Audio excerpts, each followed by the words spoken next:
As mulheres que ensinaram a liberdade, um relato esquecido de Minas Gerais, em meio às montanhas de Minas Gerais. Durante os séculos de ferro e dor da escravidão, existiram mulheres que ousaram desafiar o silêncio imposto pela opressão. Elas não empunhavam armas, mas sim livros, cadernos e palavras. Este vídeo conta a história real e pouco conhecida de mulheres que alfabetizaram pessoas escravizadas, plantando sementes de liberdade por meio da educação. Com uma narrativa documental envolvente, dividida em 4 partes, você vai conhecer os bastidores de uma revolução silenciosa, menos feita por mãos femininas, corações resistentes e mentes visionárias. Prepare-se para mergulhar em um Brasil profundo, onde a coragem feminina transformou destinos e escreveu páginas que a história oficial tentou apagar. Este é um tributo àquelas que ensinaram a ler, para que outros pudessem aprender a ser livres. As mulheres que ensinaram a liberdade.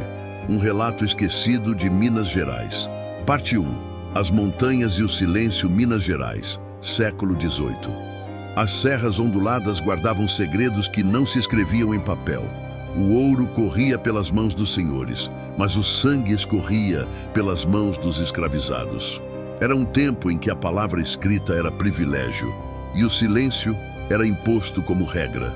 No entanto, entre as pedras coloniais e os casarões de Vila Rica, brotava uma resistência invisível, feita por mulheres que sabiam que ensinar a ler era ensinar a pensar. A alfabetização era proibida para os escravizados. A elite temia que a leitura trouxesse consciência e que a consciência trouxesse rebelião. Mas algumas mulheres, muitas delas também marginalizadas por gênero ou origem, viam na educação uma forma de romper as correntes. Eram mulheres livres, libertas ou até mesmo escravizadas que, em segredo, ensinavam letras e números aos que viviam sob o jugo da escravidão. Hipólita Jacinta Teixeira de Melo, por exemplo, era uma mulher de espírito inquieto. Nascida em Mariana, filha de uma família abastada, ela se envolveu com causas sociais e intelectuais. Embora não haja registros diretos de que tenha alfabetizado escravizados, sua atuação como educadora e sua defesa da instrução feminina abriram caminhos para outras mulheres que, longe dos salões aristocráticos, ensinavam em senzalas, porões e capelas abandonadas. Essas mulheres não tinham escolas. Usavam pedaços de carvão, folhas de bananeira, cacos de papel. Ensinavam o alfabeto com cantigas, contavam histórias para ensinar a contar. A alfabetização era um ato de resistência, feito à margem da legalidade, mas no centro da humanidade. Em Ouro Preto, havia uma mulher conhecida apenas como Dona Clara. Era uma mulher negra livre, que vendia doces na praça e à noite reunia crianças e adultos escravizados em sua casa para ensinar a ler. Seu nome não aparece nos livros de história, mas sua memória vive nas tradições orais da cidade. Dizem que ela ensinava com paciência, usando versos e rezas como ferramentas de aprendizado. Muitos dos que passaram por sua casa conseguiram comprar a própria liberdade, pois aprenderam a ler contratos, escrever petições e entender os códigos da burocracia colonial. A alfabetização não era apenas um ato pedagógico, era um gesto político. Ao ensinar um escravizado a ler, essas mulheres estavam desafiando o sistema escravocrata, enfrentando o risco de punições severas. Algumas foram denunciadas, outras desapareceram sem deixar rastros. Mas o legado permaneceu. A capitania de Minas Gerais, com sua riqueza mineral e sua complexa estrutura social, era também um terreno fértil para a disseminação de ideias libertárias. A Inconfidência Mineira, embora liderada por homens, foi influenciada por mulheres que circulavam entre os salões e as senzalas, levando palavras e esperança. A alfabetização clandestina era parte desse movimento subterrâneo. As mulheres que alfabetizavam escravizados não tinham títulos acadêmicos. Eram mães, tias, avós, curandeiras, quituteiras. Usavam o cotidiano como sala de aula. Ensinavam a ler receitas, contas de venda, trechos da Bíblia. A fé era muitas vezes o canal pelo qual a leitura entrava nas senzalas. A religião, com seus textos sagrados, oferecia uma desculpa aceitável para o ensino. E muitas mulheres se aproveitavam disso para ensinar muito mais do que versículos. A primeira parte deste relato termina com uma imagem poderosa. Uma mulher sentada à luz de uma lamparina, cercada por crianças e adultos, ensinando a desenhar letras no chão de terra batida. Cada letra era uma chave, cada palavra uma porta, e cada frase uma possibilidade de liberdade. Parte 2. As letras da resistência. No coração de Minas Gerais, entre as ladeiras de pedra e os sinos das igrejas barrocas, a alfabetização clandestina florescia como erva daninha em solo proibido. Era impossível erradicá-la, pois nascia da necessidade, da dor e da esperança. As mulheres que ensinavam escravizados a ler não buscavam glória, mas sobrevivência e, em muitos casos, redenção. A escravidão no Brasil não era apenas física, era também intelectual. Impedir que os escravizados aprendessem a ler era uma forma de mantê-los presos à ignorância, à dependência e ao medo. Mas essas mulheres sabiam que a palavra escrita era uma arma poderosa. Com ela, era possível entender contratos, escrever cartas, ler leis, pedir alforria. Era possível, enfim, sonhar com liberdade. Em São João del Rei, uma mulher chamada Maria Felícia, filha de uma escravizada alforriada, tornou-se referência entre os que buscavam aprender. Ela não tinha escola, mas tinha sabedoria. Ensinava em sua cozinha, entre tachos e panelas, usando farinha para desenhar letras na mesa de madeira. Seus alunos eram crianças e adultos, homens e mulheres, todos marcados pelo ferro da escravidão. Ela ensinava com firmeza, mas com ternura. Sabia que cada letra aprendida era uma corrente rompida. A Igreja Católica, embora cúmplice do sistema escravocrata em muitos aspectos, também oferecia brechas. Algumas mulheres religiosas, especialmente freiras e beatas, usavam a catequese como desculpa para ensinar a ler. A leitura da Bíblia era permitida em certos contextos, e essas mulheres aproveitavam para ensinar muito mais do que versículos. Em conventos e capelas, escondidas dos olhos dos senhores, elas alfabetizavam com fé e coragem.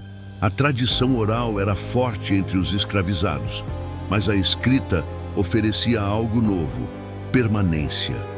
O que era dito podia ser esquecido, mas o que era escrito podia ser guardado, transmitido, usado como prova. As mulheres que alfabetizavam sabiam disso. Por isso, ensinavam também a escrever nomes, datas, histórias. Criavam pequenos cadernos com folhas de papel reaproveitado, onde os alunos registravam suas vidas, seus desejos, suas dores. Em Diamantina, uma mulher chamada Benedita, conhecida como a professora do beco, alfabetizava crianças escravizadas que trabalhavam como carregadores e ajudantes nas casas dos ricos. Ela mesma era filha de um português com uma mulher africana e usava sua posição ambígua para circular entre os mundos. Ensinava com lápis de carvão em pedaços de papel embrulhado. Seus alunos aprendiam rápido, pois sabiam que o tempo era curto e o risco alto. A repressão era constante. Senhores que descobriam que seus escravizados sabiam ler muitas vezes os puniam severamente. A leitura era vista como ameaça. Por isso, as aulas eram sempre secretas, realizadas à noite, em locais afastados, com pouca luz e muito cuidado. As mulheres que ensinavam sabiam que estavam arriscando tudo: liberdade, segurança, reputação. Mas continuavam, pois sabiam que estavam fazendo algo maior do que elas mesmas. A alfabetização também era uma forma de preservar culturas. Muitas mulheres ensinavam a escrever em português, mas também transmitiam palavras e histórias em línguas africanas. Criavam glossários, registravam cantigas, escreviam orações. Era uma forma de resistir à assimilação forçada, de manter viva a memória dos ancestrais. A escrita tornava-se um instrumento de preservação cultural. Em algumas cidades surgiram redes informais de ensino. Mulheres se comunicavam entre si, trocando métodos, materiais, ideias. Usavam bilhetes codificados, símbolos, sinais. Criavam uma pedagogia da resistência baseada na realidade dos escravizados. Não havia currículo, mas havia propósito. Cada aula era uma batalha vencida contra o esquecimento. A alfabetização também permitia que os escravizados entendessem os mecanismos da opressão. Aprendiam a ler leis, decretos, anúncios de venda. Com isso, podiam identificar brechas, contestar abusos, buscar justiça. Algumas mulheres ensinavam a escrever petições, cartas para autoridades, pedidos de alforria. Tornavam-se mediadoras entre os escravizados e o mundo dos letrados. A escrita era, portanto, um ato de empoderamento. E as mulheres que a ensinavam eram agentes de transformação. Não tinham reconhecimento oficial, mas tinham um impacto real. Mudavam vidas, abriam caminhos, plantavam sementes. Muitas vezes, eram elas mesmas marginalizadas, negras, pobres, viúvas, solteiras. Mas encontravam na educação uma forma de afirmar sua existência e sua relevância. A segunda parte deste relato termina com a imagem de uma mulher sentada em um banco de madeira, com um caderno improvisado nas mãos, ensinando um menino a escrever seu nome. Ao fundo, o som dos sinos da igreja, o cheiro de comida no ar e a certeza de que, naquele momento, algo estava mudando. A alfabetização era mais do que aprendizado, era libertação. Parte 3. Palavras que libertam. À medida que o século XIX avançava, as tensões sociais em Minas Gerais se intensificavam. A escravidão, embora ainda legal, começava a mostrar fissuras. O Império do Brasil enfrentava pressões internas e externas para abolir o sistema escravocrata. E nesse cenário de mudança, a alfabetização clandestina ganhava força como ferramenta de emancipação. As mulheres que ensinavam a ler não apenas transmitiam conhecimento, elas criavam pontes entre mundos. A escrita permitia que os escravizados se comunicassem com parentes distantes, registrassem suas histórias, compreendessem os mecanismos da opressão. Era uma forma de reconstruir a própria identidade, fragmentada pela violência da escravidão. Em cidades como Sabará e Congonhas, surgiram pequenos núcleos de ensino informal.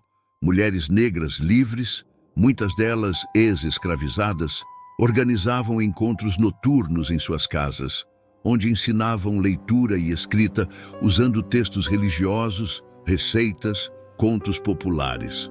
A pedagogia era intuitiva, adaptada à realidade dos alunos. Não havia provas, mas havia progresso.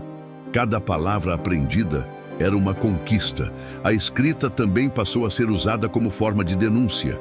Escravizados alfabetizados começaram a escrever cartas relatando abusos, pedindo ajuda a autoridades, solicitando alforrias.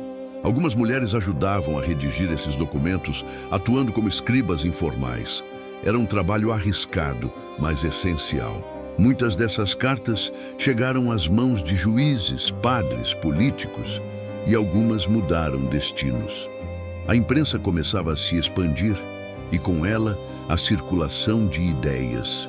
Mulheres que sabiam ler conseguiam acessar jornais, panfletos, livros, compartilhavam trechos com seus alunos, comentavam notícias, discutiam política.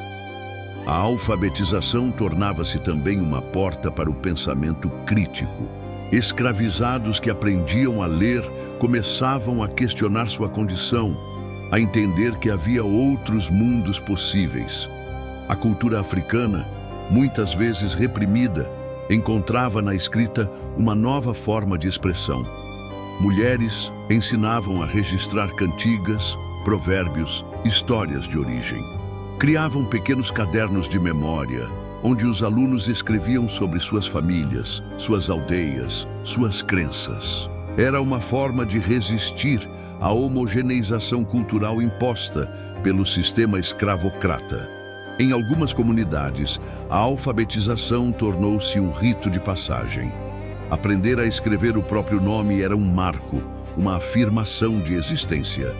Mulheres celebravam esses momentos com cantos, rezas, abraços. Sabiam que estavam fazendo mais do que ensinar, estavam devolvendo humanidade. A repressão, no entanto, não cessava. Algumas mulheres foram denunciadas, perseguidas, presas, mas outras continuaram, muitas vezes mudando de cidade, de nome, de estratégia. A rede de ensino informal era resiliente, adaptável, usava becos, porões, capelas, matas.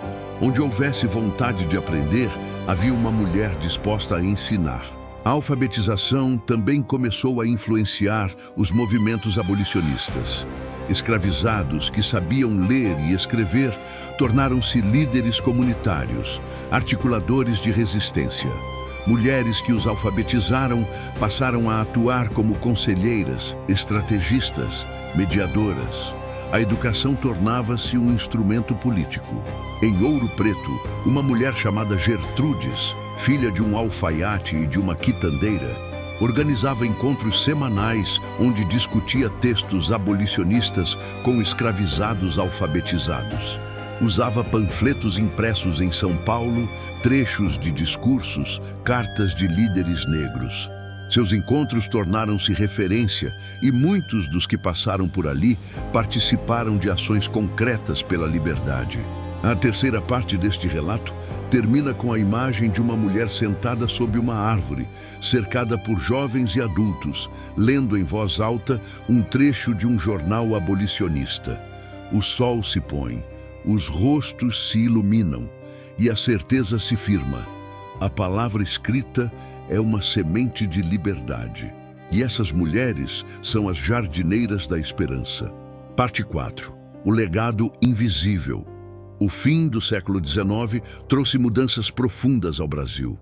A abolição da escravidão, em 1888, foi celebrada como vitória, mas para muitos, a liberdade legal não significou liberdade real. Os ex-escravizados enfrentaram abandono, pobreza, preconceito.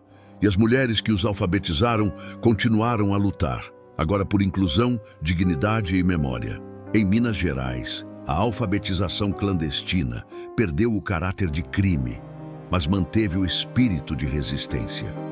As mulheres que antes ensinavam em segredo passaram a atuar como educadoras populares, muitas vezes sem salário, sem reconhecimento, mas com a mesma paixão. Criaram escolas comunitárias, grupos de leitura, bibliotecas improvisadas. A educação continuava sendo a ferramenta de transformação. A memória dessas mulheres, no entanto, começou a desaparecer.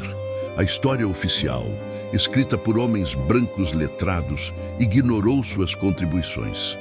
Seus nomes foram esquecidos, suas ações apagadas.